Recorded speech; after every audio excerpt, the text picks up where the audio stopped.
Nimekuwa nikikuambia hapa mara kwa mara ya kwamba Mwenyezi Mungu anampigania Tundu Lissu na Mwenyezi Mungu mwenyewe yupo upande wa Tundu Lissu na ushahidi tosha umeweza kutokea siku ya leo. Tundu Lissu amepata ushindi mkubwa mahakamani leo Dar es Salaam. Kwa mara ya kwanza kelele za sherehe zimesikika kutoka kwa wafuasi wa Chadema nje ya chumba hicho cha mahakama. Mtazamaji, siku ya leo, kabla nisonge mbele na kukupa ripoti ama taarifa hizi, ningependa uniambie unanitazama ukiwa maeneo gani. Kama upo nchini Tanzania, basi niambie unatoka eneo gani. Mtazamaji, Mahakama Kuu ya Masjala ndogo ya Dar es Salaam leo imeweza kutuma taarifa njema kwa wafuasi wote wa Tundu Lissu pamoja na Chadema.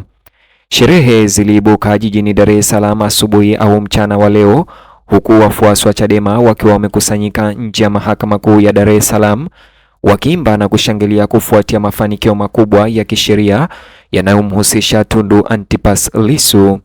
Hali hiyo ilijawa na msisimuko mkubwa, jambo ambalo wengi walieleza kuwa ni ushindi muhimu si tu kwa Tundu Lissu binafsi, bali kwa vuguvugu la upinzani kwa ujumla.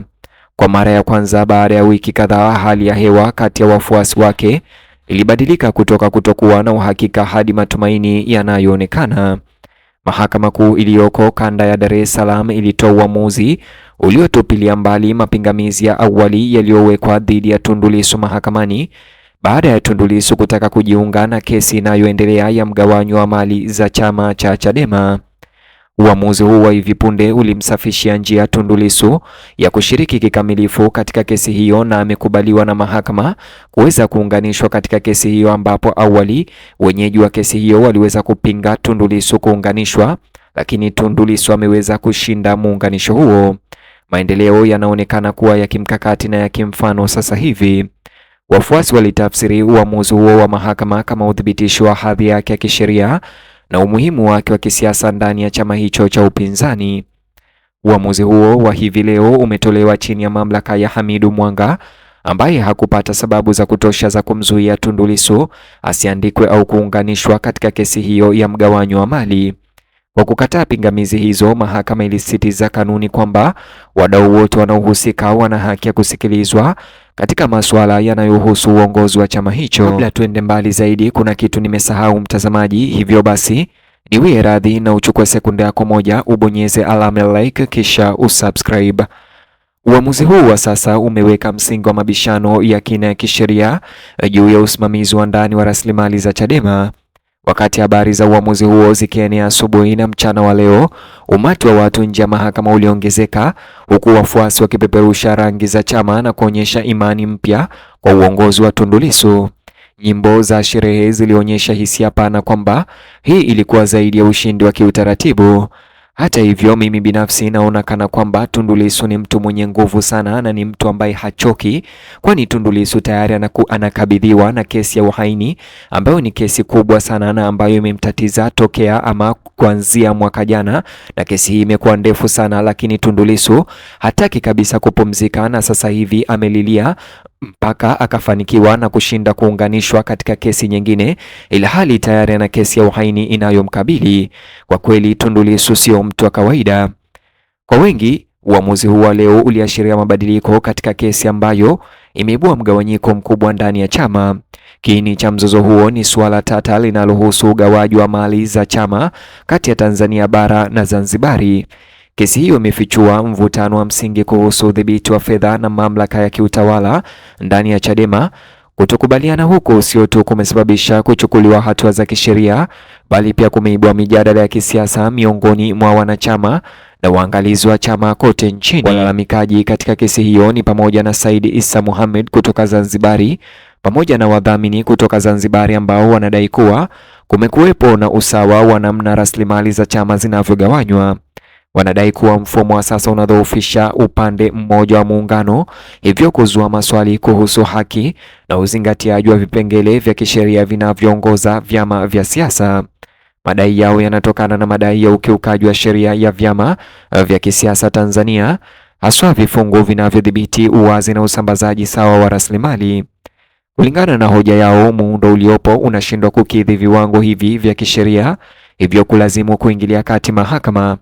Hii imeinua kesi kutoka kwa mzozo wa ndani wa chama hadi suala la umuhimu wa kisheria wa kitaifa. Kwa upande unaopinga ni wadhamini waliosajiliwa wa Chadema na katibu mkuu wa chama hicho ambao sasa wanakabiliwa na kazi ya kutetea mfumo wa fedha uliopo. Sasa hivi Tundu Lissu alipounganishwa katika kesi hiyo, huenda sasa wameingia hofu. Matokeo ya vita hii ya kisheria yanaweza kuwa na athari kubwa si tu kwa Chadema bali kwa jinsi vyama vya kisiasa Tanzania vinavyoendesha shughuli zake Tanzania nzima. Inazua maswali muhimu kuhusu utawala, uwajibikaji na demokrasia ya ndani.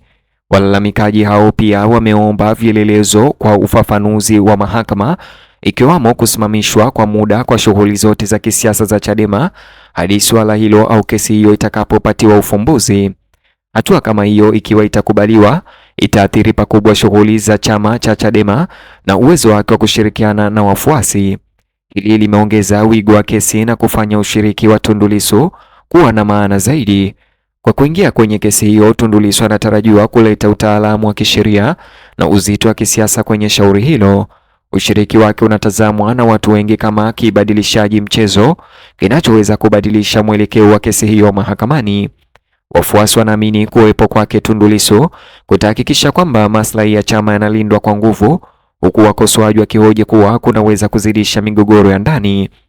Mahakama imepanga kusikilizwa kwa maombi ya Tundu Lissu na masuala yanayohusiana nayo mnamo Machi tarehe 6 mwaka huu, tarehe ambayo sasa inasubiriwa kwa hamu na wafuasi wa wakosoaji. Hata hivyo, kikao hiki kijacho kinatarajiwa kutoa ufafanuzi zaidi kuhusu mkondo wa kisheria na kisiasa wa mzozo huo. Pia inatoa fursa kwa mahakama kushughulikia masuala mapana zaidi kuhusu umoja na utawala wa chama. Wachambuzi wa masuala ya kisiasa wanapendekeza kwamba maendeleo haya yanaweza kufanua upya nafasi ya Tundu Lissu ndani ya Chadema katika wakati mgumu. Ushindi wake wa kisheria, ingawa wa awali, tayari umeongeza msimamo wake kati ya wafuasi. Linamweka kama mtu mkuu katika kuabiri mojawapo ya changamano za ndani ambazo chama kimekabiliana nazo katika miaka hivi majuzi. Wakati huo huo, kesi hiyo ya Tundu Lissu inasisitiza udhaifu wa umoja ndani ya siasa za upinzani nchini Tanzania. Vita vya kisheria vimefichua mgawanyiko ambao unaweza kutatuliwa kupitia mchakato wa mahakama au kuongezeka zaidi kulingana na matokeo. Hii inafanya shauri si suala la kisheria tu, bali mtihani wa uimara wa chama. Hata hivyo, wakati hali ikiendelea, jambo moja linabaki wazi: ushindi wa Tundu Lissu mahakamani umeingiza nguvu mpya katika mchakato wa kisheria na kisiasa. Iwapo kasi hii inatafsiriwa mafanikio ya muda mrefu kwa Chadema au kusababisha matatizo zaidi, itategemea kinachofuata mahakamani. Kwa sasa, hata hivyo, wafuasi wake wanasherehekea kile wanachokiona kama hatua madhubuti na maana ya mbele.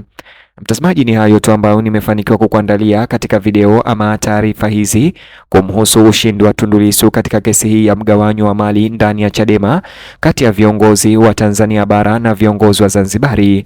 Kama nilivyokuambia awali, ningependa unijuze maoni yako upande wa comment section kuhusiana na suala hili, na pia nijuze unanitazama ukiwa wapi, na vile mtazamaji, kumbuka kulike video hii na ubonyeze neno subscribe na alama kengele. Ukifanya hivyo itakuwa kama malipo yako kwetu, vile utakuwa umenisaidia kwa sana. Kisha bonyeza kiboksi hicho kwenye screen yako, kitakuelekeza katika taarifa ama habari zetu zaidi.